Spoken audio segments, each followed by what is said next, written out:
नमस्कार। आज हम भारतीय कानून की एक बहुत ही दिलचस्प और ज़रूरी पहलू को समझने वाले हैं। वो अपराध जो सीधे सीधे विवाह की संस्था से जुड़े हुए हैं। ये ऐसे कानून हैं जिनका असर हमारे समाज और हमारी जिंदगियों पर पड़ता है। इस पूरी चर्चा में हम न सिर्फ इंडियन पीनल कोड यानी आईपीसी के पुराने प्रावधानों को जानेंगे, बल्कि उनकी तुलना नए कानून भारतीय न्याय संहिता 2023 यानी बीएनएस से भी करेंगे, ताकि आपको पूरी और ताज़ा जानकारी मिल सके। तो आज का हमारा मुख्य सवाल यही है, what are the offences against marriage and distinguish between bigamy and adultery. Hindi में कहें तो वैवाहिक अधिकार से संबंधित कौन कौन से अपराध हैं और द्विविवाह और जारकर्म में क्या अंतर है। चलिए इन सभी सवालों के जवाब ढूंढते हैं आईपीसी और नए बीएनएस दोनों के नजरिए से। ठीक है, तो चलिए शुरू करते हैं। देखिए, जब हम शादी के खिलाफ होने वाले अपराधों की बात करते हैं तो भारतीय दंड संहिता में दो अपराधों का जिक्र सबसे ज्यादा होता था। पहला है द्विविवाह, जिसे अंग्रेजी में बिगैमी कहते हैं, और दूसरा है जारकर्म यानी अडल्ट्री। हम एक एक करके इन दोनों को बहुत ही आसान भाषा में समझेंगे और ये भी जानेंगे कि भारतीय न्याय संहिता 2023 में इनके बारे में क्या लिखा है। तो सबसे पहले बात करते हैं द्विविवाह की। आईपीसी की धारा 494 ये कहती है कि अगर कोई शादीशुदा व्यक्ति, चाहे वो पति हो या पत्नी, अपने जीवन साथी के जिंदा रहते हुए किसी और से शादी कर लेता है तो इसे द्विविवाह का अपराध माना जाएगा। यहाँ शर्त यह है कि उसकी पहली शादी कानूनी तौर पर खत्म न हुई हो। और हाँ, ये जानना बहुत जरूरी है कि जो नया कानून आया है, भारतीय न्याय संहिता 2023, उसकी धारा 81 में भी बिल्कुल यही बात कही गई है। यानी ये कानून आज भी उतना ही मजबूत है। और इस अपराध के लिए सजा भी कोई मामूली नहीं है। अगर कोई द्विविवाह का दोषी पाया जाता है तो उसे 7 साल तक की जेल हो सकती है और साथ ही जुर्माना भी भरना पड़ सकता है। ये सजा नए कानून यानी भारतीय न्याय संहिता 2023 की धारा 81(1) में भी वैसी ही रखी गई है। ये दिखाता है कि कानून शादी जैसी संस्था को कितनी गंभीरता से लेता है। लेकिन एक मिनट रुकिए, क्या हर दूसरी शादी गैर कानूनी होती है? जी नहीं। कानून में कुछ ऐसी खास स्थितियां बताई गई हैं जहां दूसरी शादी करना अपराध नहीं माना जाता। इन्हें हम अपवाद कहते हैं। चलिए जरा इनको समझते हैं, क्योंकि कानूनी मामलों में इनकी बहुत अहमियत होती है। तो कौन सी स्थितियां हैं? पहला अपवाद ये है कि अगर किसी कोर्ट ने पहली शादी को ही अमान्य या शून्य घोषित कर दिया हो। इसका सीधा मतलब है कि कानून की नज़र में पहली शादी कभी हुई ही नहीं थी। और दूसरा अपवाद है अगर पहला पति या पत्नी पिछले 7 सालों से लगातार लापता है और इन 7 सालों में किसी ने भी उसे जिंदा देखने या उसके बारे में सुनने की खबर नहीं दी है। कानून इसे एक तरह से सिविल डेथ मान लेता है। इन दोनों सूरतों में दूसरी शादी करना आईपीसी की धारा 494 और नई बीएनएस की धारा 81 के तहत अपराध नहीं होगा। यहाँ एक और बहुत ही जरूरी बात है जिस पर ध्यान देना चाहिए। द्विविवाह का ये कानून मुख्य रूप से उन समुदायों पर लागू होता है जिनके पर्सनल लॉ में एक ही शादी की इजाजत है, जैसे कि हिंदू मैरिज एक्ट के तहत हिंदू, सिख, बौद्ध और जैन। वहीं दूसरी तरफ मुस्लिम पर्सनल लॉ पुरुषों को कुछ शर्तों के साथ एक ही समय में 4 पत्नियां रखने की अनुमति देता है। इससे ये पता चलता है कि भारत में क्रिमिनल लॉ पर अलग-अलग समुदायों के पर्सनल लॉ का भी असर पड़ता है। अच्छा, तो ये तो हुई द्विविवाह की बात। अब आते हैं दूसरे बड़े अपराध पर, जिस पर हमेशा से बहुत बहस होती रही है, जारकर्म यानी अडल्ट्री। आइए देखते हैं कि आईपीसी में इसकी क्या परिभाषा थी, आज इसका क्या स्टेटस है और नए भारतीय न्याय संहिता 2023 में इसके लिए कोई जगह है या नहीं।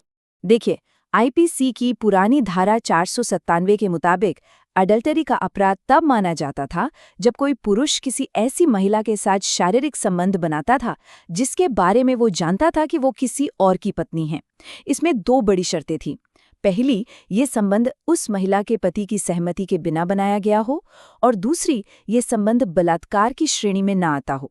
सबसे दिलचस्प बात ये थी कि इस कानून में महिला को हमेशा पीड़ित माना जाता था, अपराधी नहीं, इसलिए उसे कभी सजा नहीं होती थी।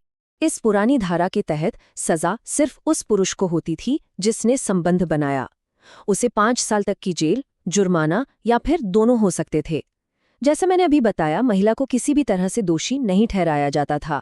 इसके पीछे की सोच बड़ी पुरानी थी, जिसमें पत्नी को एक तरह से पति की संपत्ति समझा जाता था और ये अपराध पति के अधिकारों का हनन माना जाता था। तो अब आता है सबसे बड़ा और सबसे जरूरी अपडेट, इसे बहुत ध्यान से समझिए। साल 2018 में जोसेफ शाइन बनाम भारत संघ के ऐतिहासिक केस में सुप्रीम कोर्ट ने इस धारा 497 को असंवैधानिक घोषित कर दिया। कोर्ट ने साफ साफ कहा कि ये कानून महिलाओं के सम्मान और समानता के अधिकार के खिलाफ है। तो मतलब साफ है, आज की तारीख में अडल्ट्री यानी ज़ारकर्म भारत में कोई क्रिमिनल ऑफेंस नहीं है। हाँ, ये तलाक के लिए एक मजबूत ग्राउंड हो सकता है, लेकिन इसके लिए अब किसी को जेल नहीं हो सकती। और यही वजह है कि जो नया भारतीय न्याय संहिता कानून बना है, उसमें अडल्ट्री को अपराध की लिस्ट से पूरी तरह हटा दिया गया है। देखिए, अगर आपको ये कानूनी जानकारी समझ आ रही है और आपको लगता है कि ये काम की है, तो इस वीडियो को एक लाइक ज़रूर दीजिएगा और चैनल को भी सब्सक्राइब कर लीजिए, ताकि ऐसे ही ज़रूरी कानूनी विश्लेषण आपको आसानी से मिलते रहें। आपका एक लाइक हमें बहुत हिम्मत देता है। द्वे विवाह और ज़ारकर्म के अलावा भी आईपीसी में शादी की संस्था को बचाने के लिए कुछ और अपराध बताए गए हैं। चलिए अब उन पर भी एक नज़र डालते हैं और ये भी देखते हैं कि नए बीएनएस में उनको कहाँ जगह मिली है। ये बाकी अपराध भी बहुत गंभीर हैं। पहला है आईपीसी की धारा 493। इसमें अगर कोई पुरुष किसी महिला को धोखे से ये यकीन दिलाता है कि वो उसकी कानूनी पत्नी है और उसके साथ शारीरिक संबंध बनाता है, तो उसे 10 साल तक की जेल हो सकती है। नए बीएनएस में यह आपको धारा 83 में मिलेगा। फिर है आईपीसी 495। ये द्विविवाह का ही एक गंभीर रूप है, जिसमें व्यक्ति अपनी पहली शादी की बात दूसरे पार्टनर से छुपाता है। इसकी सज़ा भी 10 साल तक है और बीएनएस में ये धारा 81 के दूसरे हिस्से में है। इसके बाद है आईपीसी 496, यानी धोखे से शादी की रस्में करना, ये जानते हुए कि वो शादी कानूनी नहीं है। इसकी सज़ा 7 साल तक है और बीएनएस में ये धारा 84 है। और आखिर में आईपीसी 498, जिसमें किसी शादीशुदा महिला को गलत इरादे से फुसलाकर ले जाना या कहीं बंदी बनाकर रखना शामिल है। बीएनएस में यह अपराध अब धारा 55 में दिया गया है। तो चलिए अब उस सवाल पर वापस आते हैं जो हमने शुरू में उठाया था, द्विविवाह और ज़ारकर्म में आखिर फ़र्क क्या है।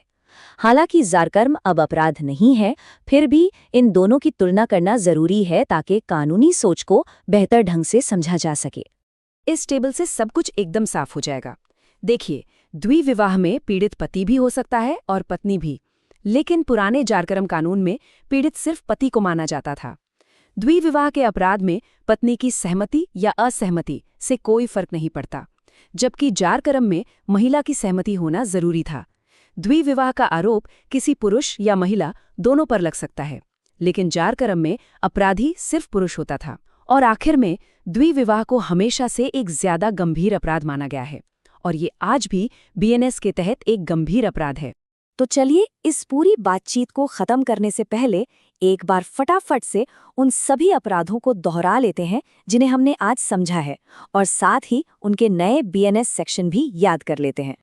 आज हमने कई महत्वपूर्ण अपराधों को जाना। इसमें शामिल है द्विविवाह, जो आईपीसी 494 में था और अब बीएनएस की धारा 81 में है। ज़ारकर्म, जो आईपीसी 497 में था लेकिन अब अपराध नहीं है। धोखे से सहवास, जो आईपीसी 493 में था और अब बीएनएस की धारा 83 में है।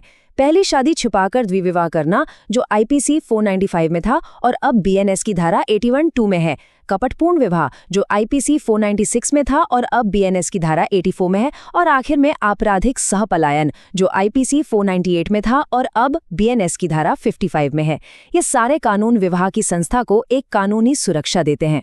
कुल मिलाकर इंडियन पीनल कोड और अब भारतीय न्याय संहिता 2023 दोनों का मकसद एक ऐसा कानूनी ढांचा तैयार करना है जो शादी के रिश्ते को धोखा, धोखाधड़ी और बेवफाई जैसी चीजों से बचा सके। ये कानून हमें याद दिलाते हैं कि विवाह सिर्फ एक रस्म नहीं, बल्कि एक कानूनी जिम्मेदारी भी है। उम्मीद है कि इस जानकारी से आपको मदद मिली होगी। धन्यवाद।